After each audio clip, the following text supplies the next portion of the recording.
जय गुरु जी संगत जी गुरु जी की कृपा गुरु जी के आशीर्वाद से आज का जो सत्संग हम शेयर कर रहे हैं वो पूजा आंटी का सत्संग है। बहुत प्यारा, बहुत ब्लेसिंगफुल सत्संग है। मेरी विनती है आप सभी गुरु परिवार से कि सत्संग को आप अंत तक सुने, ध्यान से सुने, पूरा सुने। सत्संग का मतलब होता है सत्य का संग, और सत्संग की प्राप्ति जब ही होती है जब गुरु कृपा होती है। तो हम सभी बड़े भाग्यशाली हैं कि हम पे गुरु कृपा हुई और हमें सत्संग सुनने का और शेयर करने का सौभाग्य प्राप्त हुआ। साथ संगत जी, आज का जो सत्संग है वो पूजा आंटी का है। सच में बहुत ब्लेसिंगफुल सत्संग है, तो बिल्कुल भी स्किप ना कीजिएगा, ध्यान से बड़ी श्रद्धा के साथ सुनिएगा। इसके अलावा अगर आप भी अपने अनुभव और सत्संग शेयर करना चाहते हैं तो हिंदी में साफ राइटिंग में आप अपना सत्संग लिखकर हमारी जीमेल आईडी पर सेंड कीजिए। हमारी जीमेल आईडी का लिंक आपको डिस्क्रिप्शन बॉक्स में मिल जाएगा।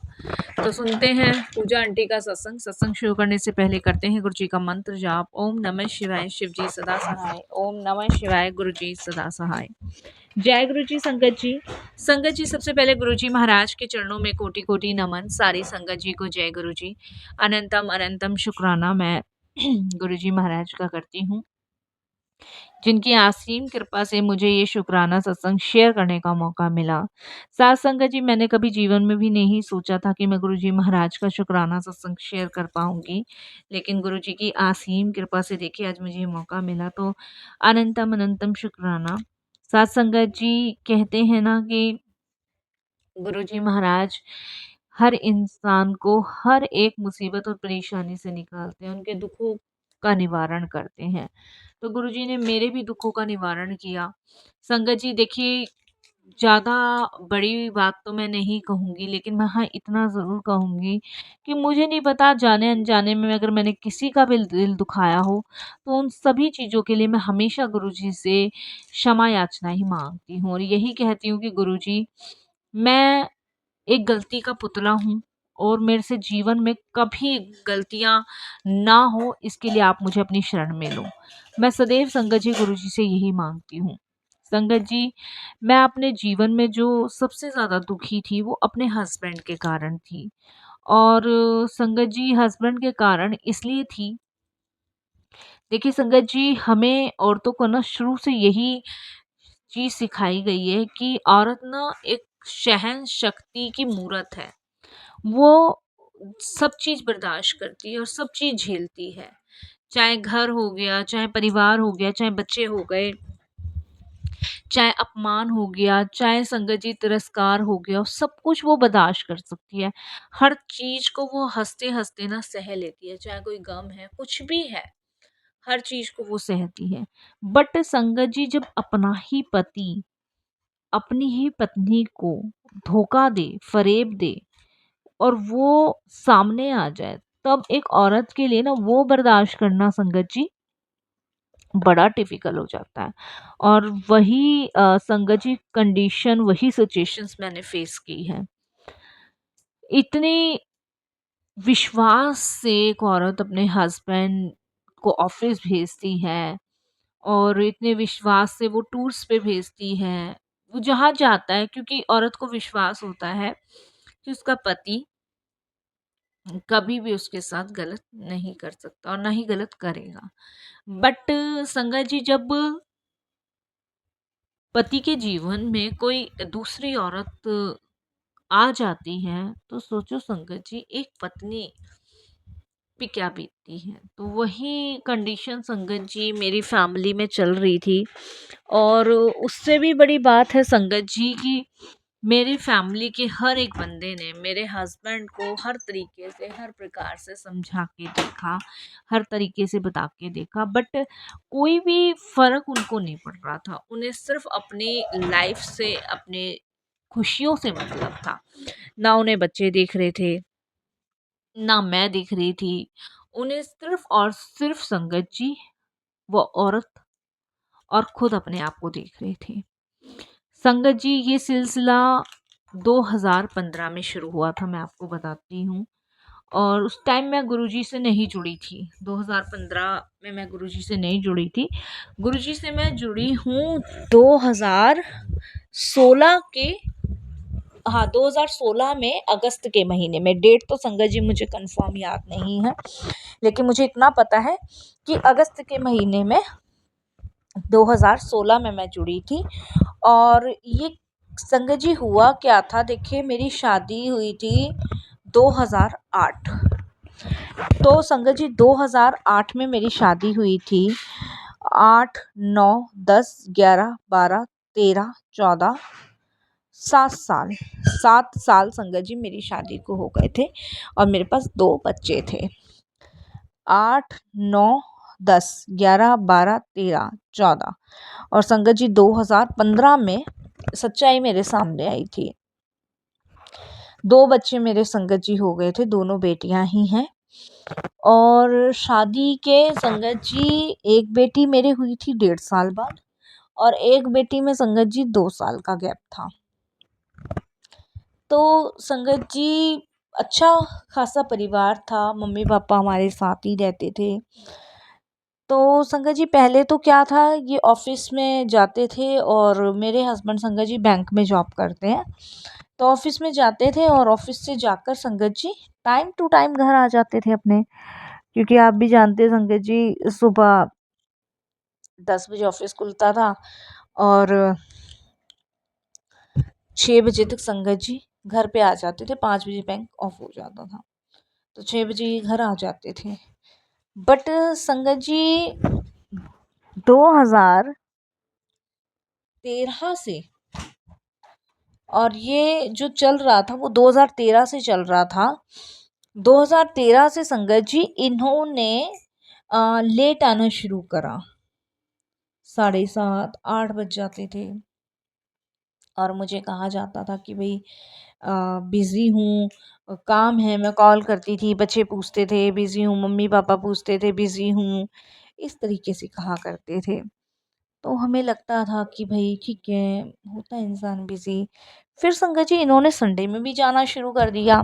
पहले धीरे धीरे ऐसे रहता था और फिर उसके बाद संगत जी इन्होंने टूर पे जाना शुरू किया। ये बात थी 2014 की।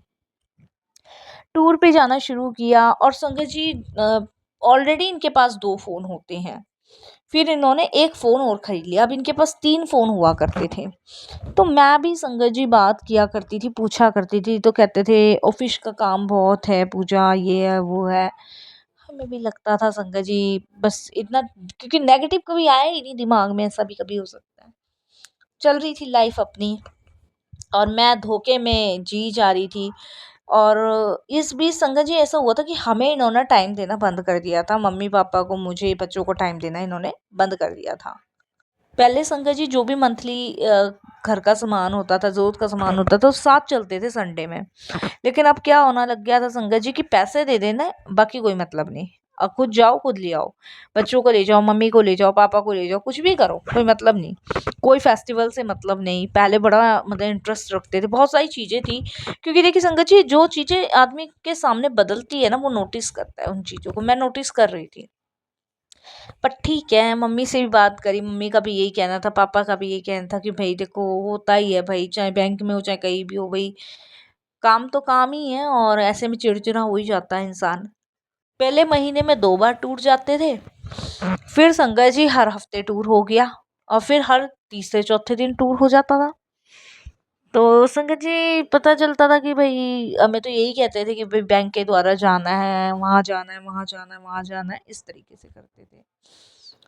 अब संगत जी 2014 में इन्होंने क्या काम किया, इन्होंने हम लोगों से, घर वालों से झूठ बोला। इनका ट्रांसफ़र संगत जी कानपुर की साइड हुआ था और वो ट्रांसफ़र इन्होंने कराया था।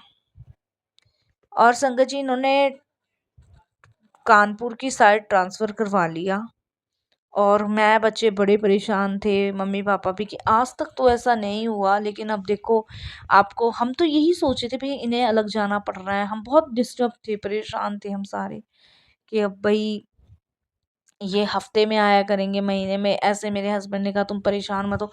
मतलब जो उनके बस की झूठ हुआ वो उन्होंने हमसे बोला, हमने विश्वास किया। माँ बहुत दुखी थी, पापा अपने बेटे को दुखी थे, मैं अपने हस्बैंड के जाने पे दुखी थी, बच्चे अपने पिता के जाने पे दुखी थे, सब दुखी थे। खैर ठीक है भाई, कंपनी की तरफ से, मतलब बैंक की तरफ से है नोटिस, तो भी जाना ही पड़ेगा, काम तो काम ही है, बच्चे पालने हैं। अब संगत जी ये चले गए। 2014 में संगत जी ये गए थे और 2014 में ही इन्होंने वहाँ पे उस लड़की से शादी कर ली। संगत जी महीने में आते थे, हफ्ते में आते थे और बड़े कमज़ोर होकर आते थे। मैं पूछती थी कि कुछ खाने को नहीं मिला, ये है वो है। फ़ोन भी अटेंड नहीं करते थे, कम अटेंड करते थे। कभी कभी गुस्से से मैं मम्मी पापा रोज़ फ़ोन करते थे, मम्मी पापा से कर लेते थे, कभी मेरे से कर ली, कभी बच्चों से कर ली, ऐसे चलता था। संगत जी 2015 में जो इनके कलीग थे, क्योंकि संगत जी पहले क्या होता था, ये बैंक जिस बैंक में थे उसमें पैसे जमा कराने के लिए यही करवा देते थे बैंक में, मुझे जाने की जरूरत नहीं पड़ती थी। लेकिन जब से ये गए थे ना, तब से संगत जी मैं जाने लग गई थी बैंक में। तो संगत जी एक दिन 2015 की बात है, क्योंकि 14 तक तो संगत जी मैं बैंक में गई नहीं, क्योंकि ऑलमोस्ट यही करा देते थे। जब इन्होंने घर में इंटरेस्ट दिखाना कम कर दिया, जब आना कम कर दिया, तो 2015 में मुझे जाना पड़ गया। फिर जब 2015 में संगत जी मैं गई, तो इनके साथ के कलीग थे अमन भैया।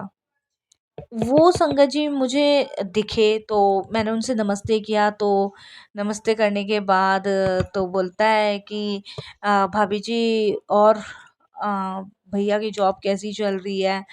मैंने कहा उनकी जॉब तो बहुत अच्छी चल रही है, पर अब ये है कि कानपुर हो गया है तो बड़ी परेशानी तो होती है, पता नहीं इन्होंने क्या किया है, कानपुर इनका ट्रांसफ़र करा दिया। इन्होंने कहा इन्होंने, बैंक वालों ने तो नहीं करवाया है, उसने तो खुद ही कहा था कि मुझे कानपुर ट्रांसफ़र चाहिए, और इसके लिए तो उसने बहुत परेशानियाँ उठाई है। सर ने बोला भी था कि भैया तुम्हें क्या दिक्कत है? नहीं मुझे वहीं जाना है, मैं अपनी फैमिली को वहीं ले जाऊँगा। मतलब बड़ा झूठ उन्होंने, जो मतलब सच्चाई थी उन्होंने बकी। संगत जी मैं बड़ी हैरान हो गई। मैंने कहा आप सच बोल रहे हो? कि हाँ सच बोल रही हूँ, सभी स्टाफ को पता है। हमने तो खुद पूछा था, भाई इतनी अच्छी जॉब है यहाँ, आराम से तेरा घर भी पास में है, फिर तू वहाँ क्यों जाना चाहता है? तो उन्होंने बताया। उसके बाद संगत जी मैं थोड़ी सी परेशान हो गई। घर आई, घर आने के बाद संगत जी मैंने फैमिली के सामने ये बात की। मम्मी पापा ने फिर फ़ोन किया, मम्मी पापा ने उनसे पूछा, तो वो कहते कि मैं क्यों बोलूँगा, आप कोई कुछ भी बोलेगा, इस तरीके से बात हुई। तो वहाँ से संगत जी मेरे दिमाग की घंटी खुली, और इस तरीके से संगत जी मैं परेशान हो गई, बहुत ज़्यादा परेशान रहने लगी, डिस्टर्ब रहने लगी। मतलब 2015 भी संगत जी इन्होंने हमारा पागल खूब बनाया। कानपुर हम पता, मैंने कहा मैं आना चाहती हूँ तो इन्होंने मना कर दिया, यहाँ मेरे रहने की जगह नहीं है, ये है वो है। इस तरीके से संगत जी बातें बनी, घर में झगड़े होने शुरू हो गए हस्बैंड की वजह से। तो मम्मी पापा भी बहुत गुस्सा करते थे। वो तो मेरे सास ससुर अच्छे हैं जो मेरे साथ थे। तो संगत जी मेरी फैमिली के जो मेरी फैमिली के मम्मी पापा, उन्होंने भी बात करी पर कोई रिस्पांस नहीं मिला। मेरे भाई ने, भाभी ने, सबने करा ना, कोई मतलब नहीं। उसके बाद संगत जी मैं 2016 में मैं गुरुजी से जुड़ी थी, और 2015 में हमें ये सब चीज़ें पता चली। मैं बहुत टूट गई थी, बिखर गई थी। जब हमें ये पता चला कि इन्होंने कानपुर में शादी कर ली है किसी लड़की से, और वो लड़की बैंक में आती थी, उसका अकाउंट था, उनसे इसका इनका अफेयर चल गया था, और ये 2013 से सिलसिला चल रहा था। इन्होंने कानपुर में उसको रख रखा है, यहाँ हमें रख रखा है। उस समय संगत जी हम बड़े टूट गए थे। मतलब ये लगा लो, वो कहते हैं ना सच्चाई सामने आती है, आप चाहे कितना भी छुपा लो वो आती ही आती है। तो उस समय संगत जी हम इतनी बुरी तरह टूट गए थे ना, इतनी बुरी तरह टूट गए थे कि मैं आपको बता नहीं सकती। अगर गुरुजी ने ना संभाला होता ना, तो पता नहीं कब की मैं तो ख़त्म ही हो चुकी होती। संगत जी जब मुझे ये बात पता चली, उस समय मेरा बड़ा बुरा हाल था। मेरे बच्चों का क्या होगा? मैं कहाँ जाऊँगी? क्या करूँगी? क्योंकि संगत जी एक औरत तो पति के सहारे ही होती है ना। बहुत दुखी हुई। संगत जी वो तो गुरुजी की मेहर समझो कि गुरुजी ने मुझे सँभाला। मैं गुरुजी से जुड़ी, मैं बहुत रोई गुरुजी के स्वरूप के आगे। संगत जी मेरी भाभी ने, मेरी मम्मी ने मुझे गुरुजी के दरबार ले जा के, गुरुजी इसको सँभालो, इसको सँभालो। और संगत जी मैं दिन-रात मैं पागल हो गई थी ये खबर सुन के, क्योंकि संगत जी एक औरत के लिए बर्दाश्त से बाहर है। ये कोई कम छोटी बात थोड़ी ना, एक कंडीशन, मतलब इसको फेस करना एक लेडीज़ के लिए कितना बड़ा चैलेंज था, मेरे लिए बड़ा चैलेंज था संगत जी। मेरा तो सब कुछ बिखर गया था। इस तरीके से संगत जी हम बहुत परेशान हुए। मम्मी-पापा ने संगत जी हस्बैंड से पूरे रिश्ते तोड़ दिए। संगत जी ये देख लो आज की डेट में मेरे हस्बैंड उस औरत के साथ कानपुर ही रहते हैं। मैं अपने बच्चों को पालती हूँ, मम्मी-पापा मेरे साथ ही रहते हैं। और ये लगा लो संगत जी, मैं खुद जॉब करती हूँ, मैं पढ़ी लिखी हूँ, इसलिए मैं जॉब करती हूँ, संभल गई, मेरे को सँभालने वाले गुरुजी हैं। बच्चों को संगत जी मैं अकेले ही पाल रही हूँ, मेरी दोनों बेटियाँ बड़ी हैं, सास-ससुर मेरे साथ हैं। मेरे हस्बैंड से सबने रिश्ता तोड़ दिया। मतलब देखो, मेरे हस्बैंड ने ना अच्छा खेलता हंसता गाता परिवार जो है ना 1 मिनट में तहस नहस कर दिया। और संगत जी ये देखो, मेरे हस्बैंड को अपने बच्चों की भी याद नहीं आई। कभी उनका फ़ोन आ जाता है, लेकिन कोई भी उनका फ़ोन नहीं अटेंड करता। ऐसा नहीं है कि वो फ़ोन नहीं करते। जब भी मम्मी पापा के पास फ़ोन आता है ना, तो वो अटेंड नहीं करते। मेरे पास भी बहुत बार आया, मैं भी नहीं अटेंड करती। क्यों इसलिए अटेंड नहीं करते संगत जी हम लोगों, कि वो एक अपनी खुशी पाने के लिए ना हम सबको रोता हुआ छोड़ गए। मम्मी पापा, संगत जी एक ही तो मेरे हस्बैंड हैं, सिर्फ अकेले बेटे हैं। दीदी हैं, वो संगत जी लंदन में रहती हैं। सबने रिश्ता तोड़ दिया संगत जी। लेकिन संगत जी कहते हैं ना, अपनी खुशियाँ पाने के लिए आप किसी को पीछे दर्द दुख मत दे के जाओ। इतना बड़ा धोखा संगत जी हमारे बर्दाश्त से बाहर था। गुरुजी ने मेरा परिवार संभला हुआ है, सिर्फ अब पति नहीं है, बाकी संगत जी सब हैं। सास ससुर देवता समान हैं, जो कि संगत जी अपने सगे माँ बाप से भी ज़्यादा वो मुझे बहुत प्यार करते हैं। उन्होंने पूरा मुझे बेटे का दर्जा दे रखा है। तो मेरे बहुत अच्छे कर्म रहे हैं, जो माँ बाप इतने अच्छे मिले हैं, बच्चे इतने अच्छे मिले हैं। सब जानते हैं बच्चे, लेकिन वो फिर भी सब कुछ हमें ही मान बैठे हैं। वो कहते हैं बच्चे कि आप ही माँ हो, आप ही बाप हो, क्योंकि जिस समय उनकी ज़रूरत थी तब आपने सब संभाला। तो शुक्राना गुरुजी, बहुत बहुत आपका शुक्राना, अनंतम शुक्राना कि आपकी असीम कृपा से ही हम लोग गुरुजी इस कठिन दौर से निकल पाए और आपकी गुरुजी की संगत के रूप में चुना। शुक्राना गुरुजी, बस सबको ठीक रखना आप।